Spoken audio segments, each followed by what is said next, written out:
Okay, I'm back. Today is my flotation story. Back when I was younger, like I said, we grew up in Planeview, and back then you didn't have, you only had 3 stations on the TV, so you were out most of the day doing something, playing ball or basketball or running around.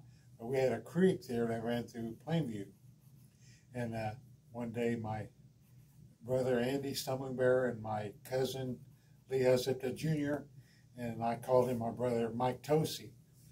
Some of you that went to Haskell probably know Mike Tosi because he taught up there for 30-some years, and then we ran around together when we was younger. So for some reason, I don't know, my brother or one of them found 3 or 4 pieces of styrofoam. They're pretty good size, so we got a way to stick them all together. And like I say, in the creek area, we always spent a lot of time down there. We'd take our shoes off and roll our pant legs up and walk around. You know, back then you didn't worry about glass or anything. I imagine it was there, but we didn't care.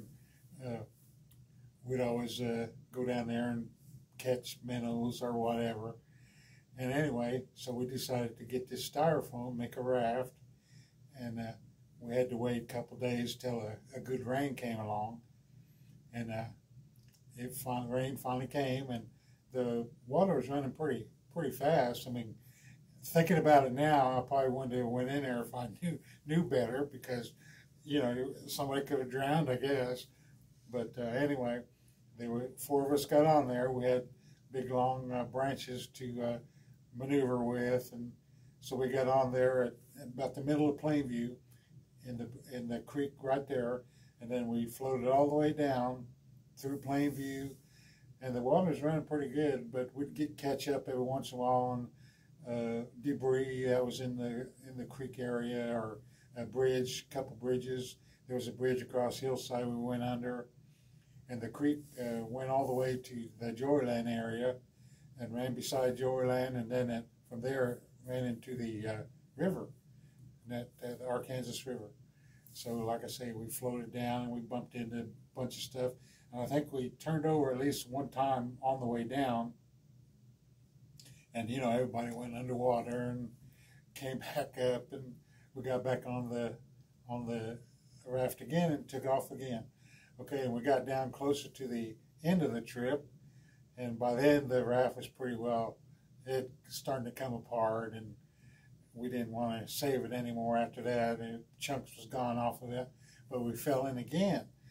And what makes this memorable story, because my brother had just gotten a new pair of tennis shoes, and he happened to have them on that day, and he lost one of them. So we knew that when we got home, he was going to get it because he lost a brand new pair of tennis shoes. At that time, you know, I wouldn't imagine they weren't real expensive, but you know, when you get a new pair of tennis shoes, they're supposed to last a while, more than a couple of days. But like I say, we fell in that last time, and I remember not being able to touch the bottom as we, you know, all fell in, was scrambling to get back up, head above water again, and that, like I say, that wound up around the Joyland area where it connected to the river. And like I say, we